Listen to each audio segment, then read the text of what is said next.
Hey y'all, it's Parker here. I just wanted to do a quick unboxing video.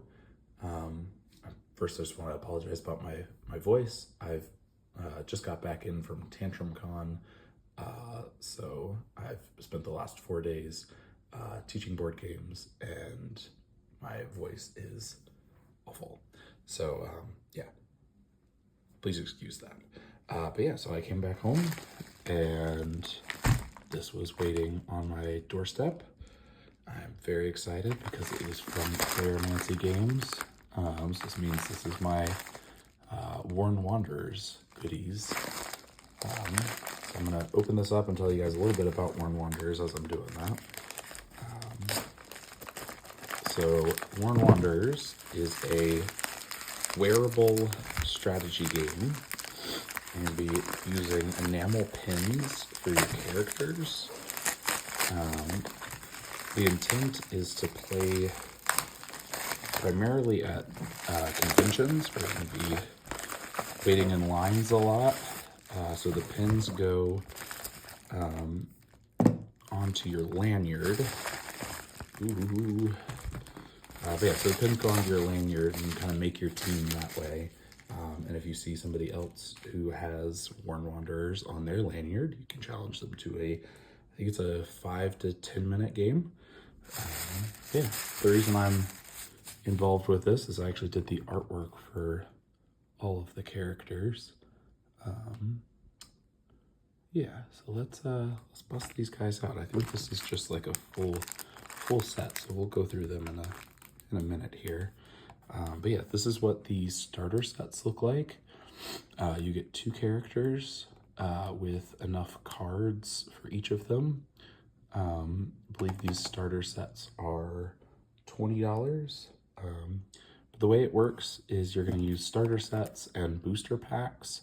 In each of the booster packs, you're going to get a character pin and a random assortment of cards to use.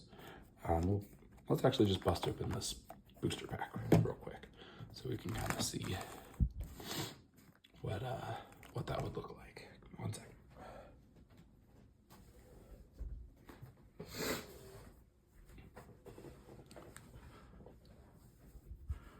All right, so yeah, so these are cute little booster packs.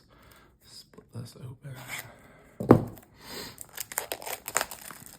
Sorry about the shaky table.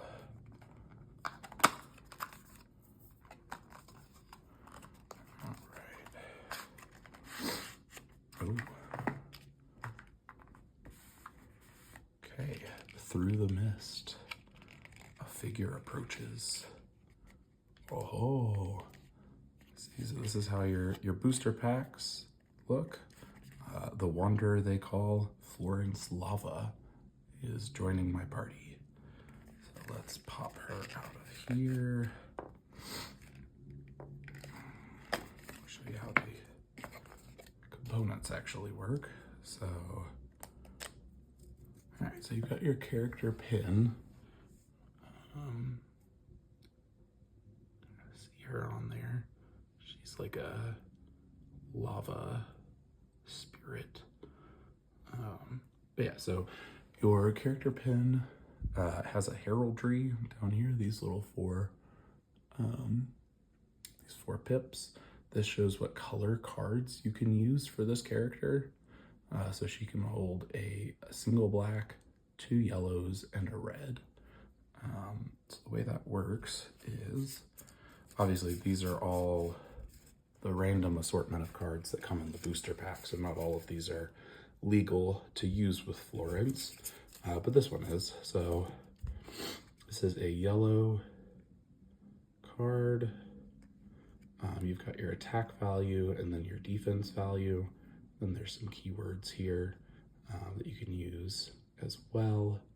But the way it works is you'll take your character pin and you'll put the card on here. So you've got the pin's posts sticking through.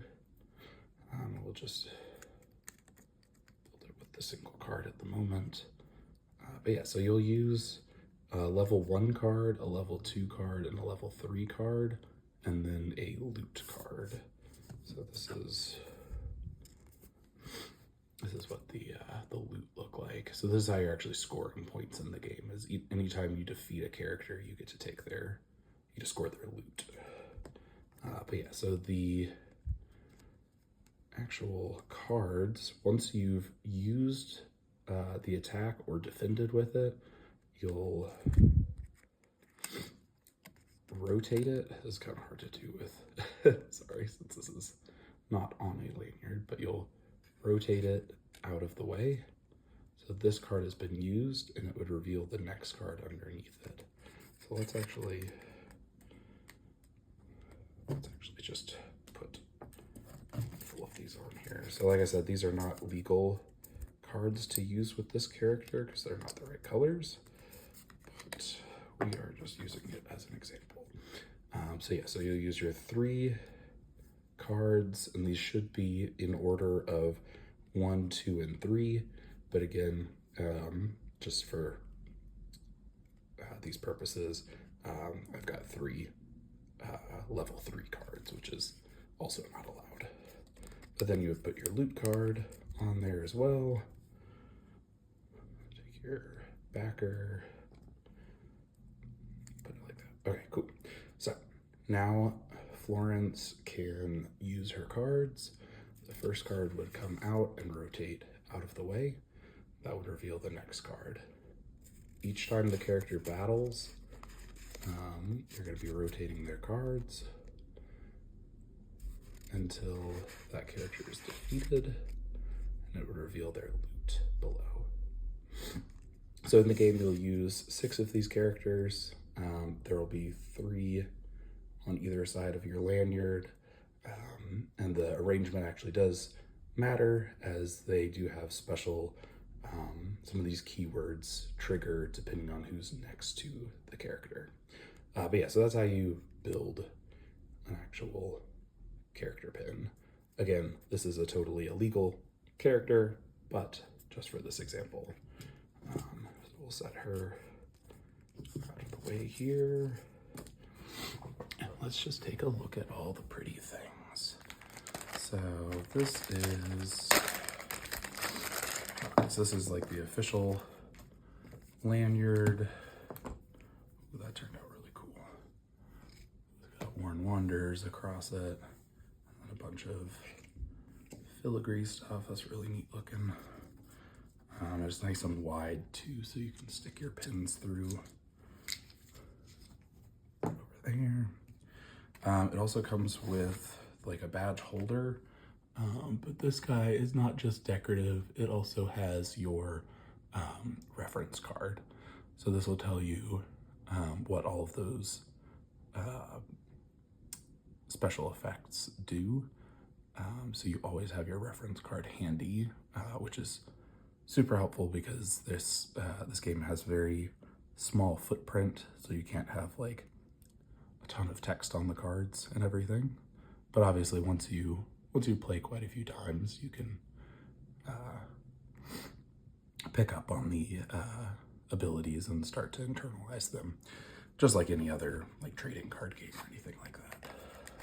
So we'll put this in here, slide that away. You know what's in this starter set? It just comes with Hagmother Neb and Bernard the Humble. So Bernard, I actually want to pull him out. Bernard is actually a character that the Cleromancy team let me design, which was pretty cool. So Dennis and the rest of his team at at Cleromancy Games. Oh, here we go. This is a rule book. Very nice. But yeah, so they have all of these cool characters with their backstories and stuff. So they already had a lot of this stuff mapped out. But when I came on board, they actually allowed me to make up a character and insert him into their lore. So Bernard is a vagabond who lives on the outskirts of the main city, but he's got a bunch of little raccoon friends that hang out with him. Yeah, Bernard is actually modeled off of a homeless man who I used to hang out with behind one of the veterinary clinics that I worked at. And it made such an impression on me with just his gentle nature and his humility and stuff that I wanted to kind of honor that relationship. I thought, why not make him a cool character in this game? So this is Bernard with his little raccoons. And these little bio cards, I think they just come in the starter sets. So as you saw in the booster pack, oh, it does come with one. Look at that. Cool. So you actually do get a bio card in each booster pack, depending on the character that you pull. That's pretty neat. Stick that over here with Florence. Cool. But yeah, so starter set comes with this little packet of cards, got some loot, and the starter sets are obviously fixed, like they're specific contents, whereas the booster packs are randomized. So we'll put it over there. I really just want to take a look at these pins, but I really have to destroy the box to get into there.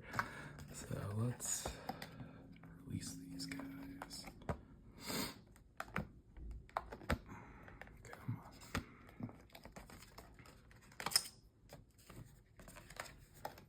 Okay. All right, so here's a closer look at Bernard and his little raccoons. So Bernard can hold a white and 3 greens. Looks like they've got a specific setup for him with a white, 2 greens.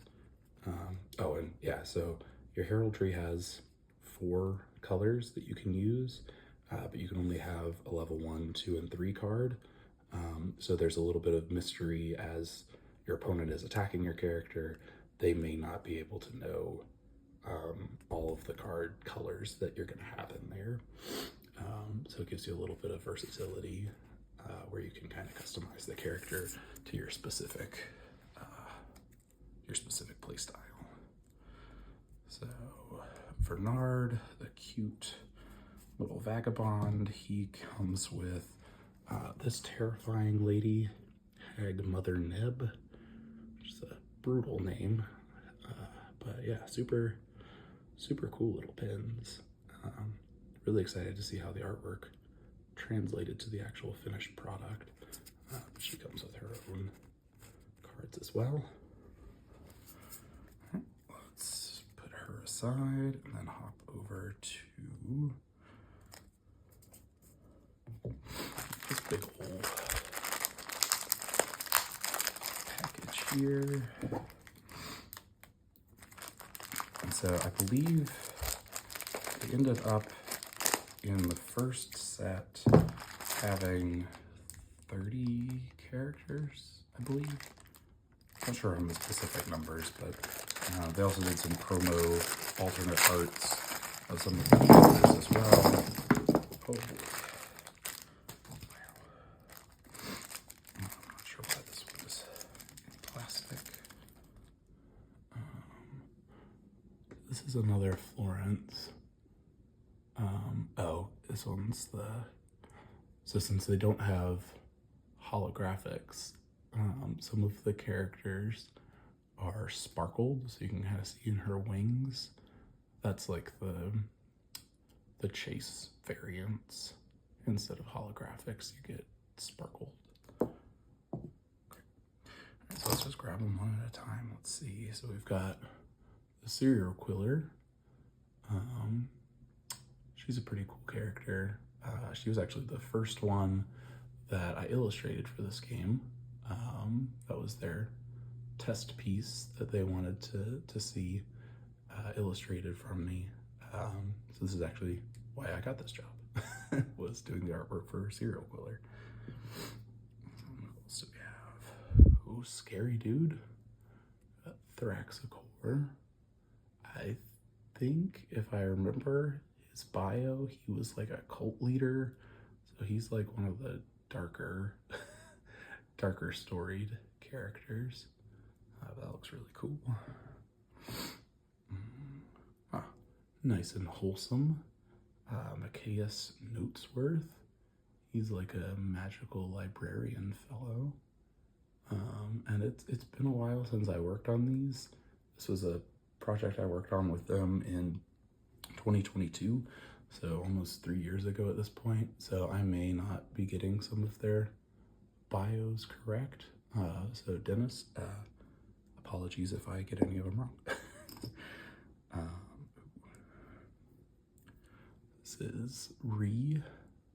He is a terrible little goblin. I think that's all I remember, is that he's a terrible goblin. He was a lot of fun to do, though. I actually used Stitch from Lilo and Stitch as references for both his body type and also his maniacal face. Just because he is such a chaotic little dude. Let's see. Got Andy the Griffin. This one was interesting because instead of a typical griffin, they wanted to use like a red hawk for the bird and then a tiger for the body. And this character is actually an escaped circus performer, which there are actually a few other characters that kind of fall into that background of like ex-circus performers. Oh, I guess I didn't tell you all about the actual story of the game. So it is a post-apocalyptic wasteland. These interdimensional beings suddenly appeared in the, I'm gonna butcher it, I think in lore it's called the Night of Endless Hunger, or something like that, something really epic. But these interdimensional beasts kind of appeared and attacked all of the densely populated cities, kind of threw everything into disarray. So the reason that all of these characters are wandering is because you have to be very careful about not gathering in large groups because that will draw the attention of those beasts. So everybody is kind of joined in like small little packs of wanderers, hence the 6 characters that you stick on your lanyard. But yeah, so all of these characters have like a cool little backstory of before the end of society and then afterwards. This is Darian One Eye. He's a cutie. Big old beefcake.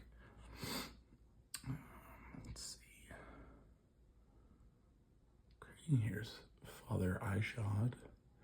He's you might not be able to tell from the pen because of how the framing cuts it off, but he's actually a centaur. So if you pull him in a pack and get his bio card, it should show the rest of his body is actually a horse. So he is a cool little fantasy creature. Oh, here is an alternate. Like I said, they did some promos of some of the characters. This is an alternate of Ree, a little goblin fella, where he's, it's like a 3D effect. You can see like that. He's actually like popping out of the frame, which I think is pretty cool. They did a lot of really interesting things with the manufacturing process with these. Got some really cool effects. This is, I remember some of the notes that I made for some of these characters after I read the bios. And this guy's was Mr. T if he was a dragon. So I'm not sure what the actual like species is in the fantasy realm, but he's like a dragon man, but he likes his gold. So he's got that classic Mr. T, like grabbing his chains look. He's a cool dude. Really strong with the yellow and red pairing as well. And he actually got an alternate artwork version as well. And this one is really cool because he's got the pop out 3D effect, but he's like breaking his his name frame just because he is that strong and that badass. Stick him back there with his regular version. We've got quite a few of these alternate art guys. So this is Purifier Mirian. He's a dwarf fella. The black and white mixture, I think, leans into like a defensive strategy, if you couldn't tell from the giant shield. And then they've got an alternate artwork of him as well. This one was a specific promo. It doesn't say on the back, but I'm not sure. But he was like a specific, I think, convention promo.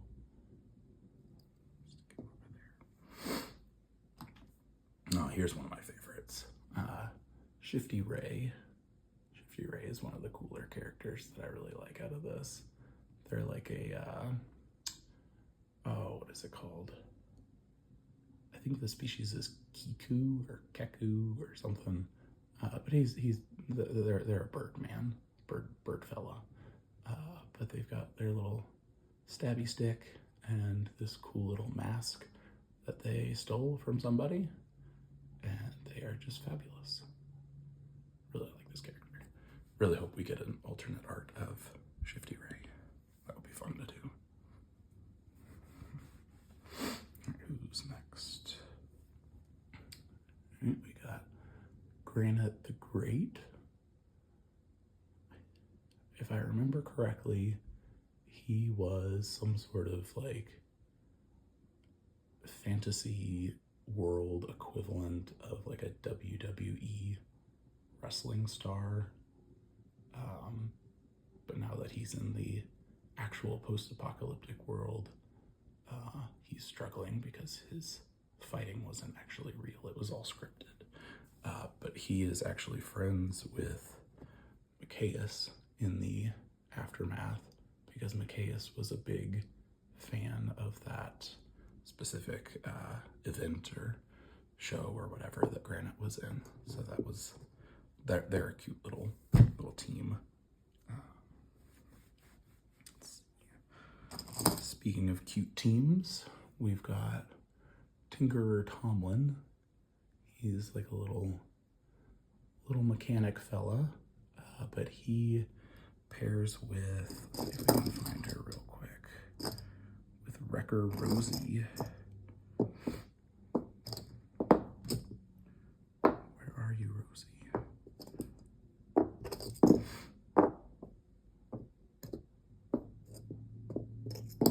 There she is.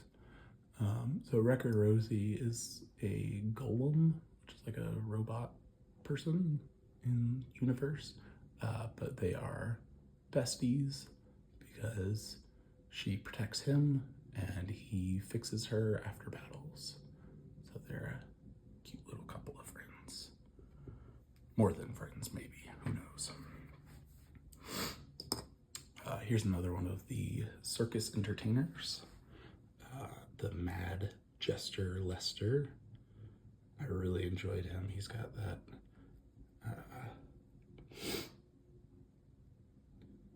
like very unhinged expression on his face. He's about to toss some knives at somebody. I had a lot of fun with him. He was a cool one to work on. But yeah, so he was one of the circus characters along with that griffin that we talked about earlier. And this is our final circus character, Mary Syrinx. I don't know, I'm probably butchering some of these names. Again, sorry, Dennis. But Mary was an acrobat, I believe. But she's got a little jackalope friend that hangs out with her. Yeah, so we've got some really cool backstory elements that connect some of these characters. I think in game, if you pair them together, they have some like strategic synergy as well, just based on the colors that you can use with each of them. Here's a freaky dude, Stilio. I don't know if you can see on him. He's got 2 arms on one side and a little shriveled arm over here because he is a mad scientist who's always making potions and screwing with stuff that he shouldn't. He's got a pretty cool heraldry though, because he's got black, and green, but then he's also got blue in there too, which is a nice little addition that you can sneak in.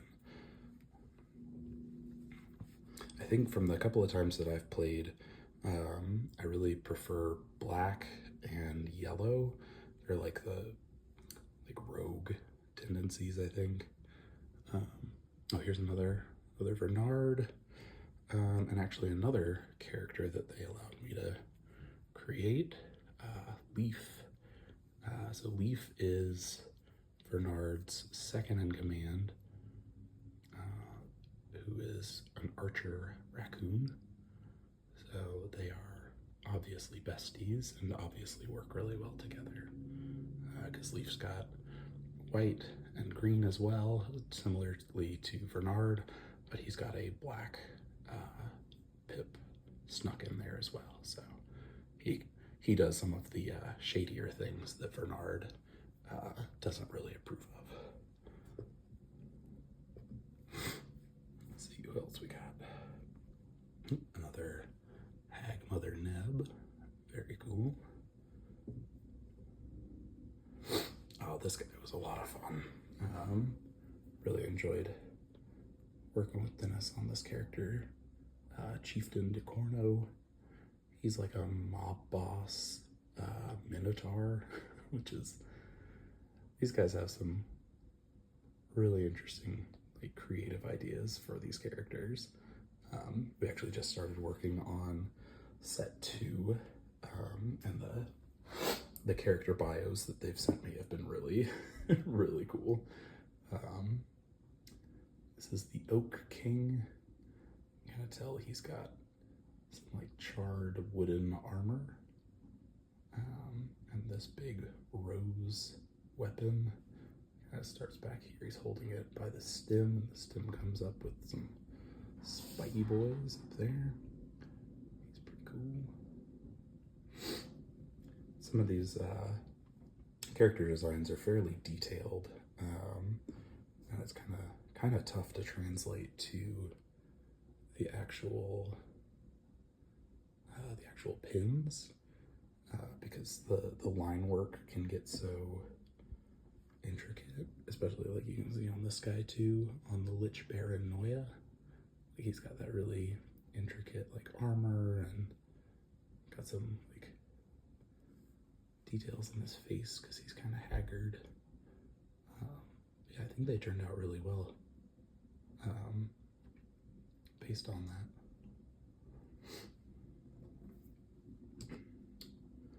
This guy's pretty cool. He's like a theater kid. I don't remember what his species is, but he's got like the little devil tail and the cool little horns up there. He's very fabulous. Very fabulous fella. Another creepy dude, the Phantom King. It's pretty cool. He's got like some ghost fire coming off of his sword there.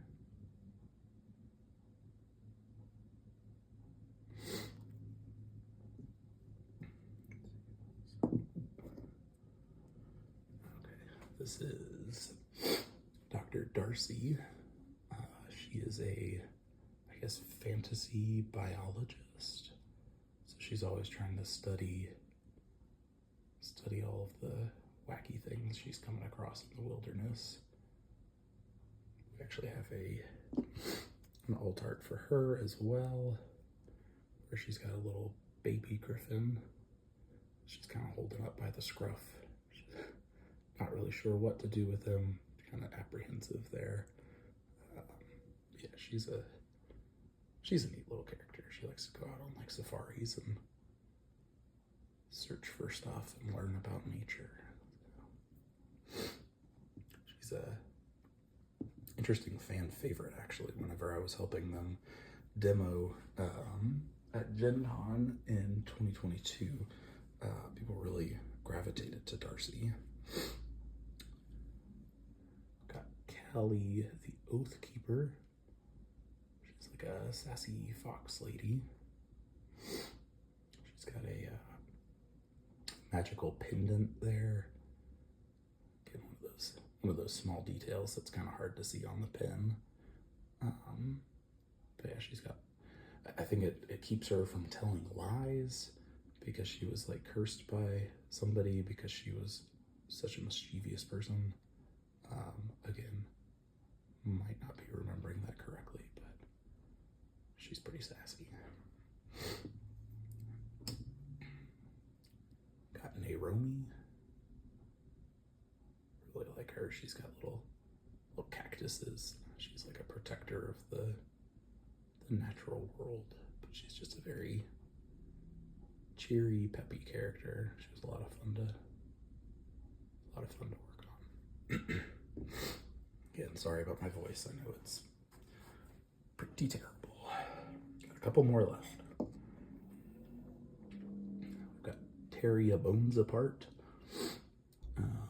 which you can obviously get the reference. He's a general, but he's also a very beefy troll fella.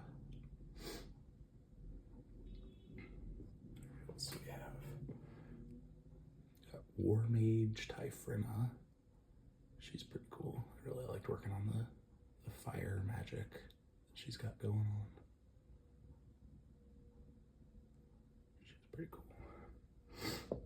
And then this last guy, he is, I think he was a promo specifically, but he's another golem character like Rosie. But he's got this really cool like staff laser cannon thing. He's one of my personal favorites out of the bunch. I think he's really cool. Yeah, but that is that's Worn Wanderers. This is super exciting to finally have all of the pins in person. But yeah, so if you're interested in either learning more about the game or picking up some product for yourself so that you can play this at conventions or at your local game shops or whatever, you can go to wornwanderers.com. Spelled like worn, like you're wearing them, but also because they're tired of their wandering. But yeah, so it's wornwanderers.com. I think this stuff is available still for pre-order at the time of recording this, but it should be fulfilling to customers here soon. Yeah, they did a really successful Kickstarter in 2023, and I'm super excited to finally see all of the fruits of their hard labor. Dennis and his team really did a lot of really good work with designing this stuff, like balancing the game and making it a quality product, not just a flashy product. So yeah, definitely go check it out, wornwanderers.com, and let me know what you think in the comments if you watch this entire video. Let me know which character you would want to play with first. I know that I'm definitely going to be grabbing Bernard and Leaf as two of my starter characters. But yeah, cool beans. Talk to you guys later.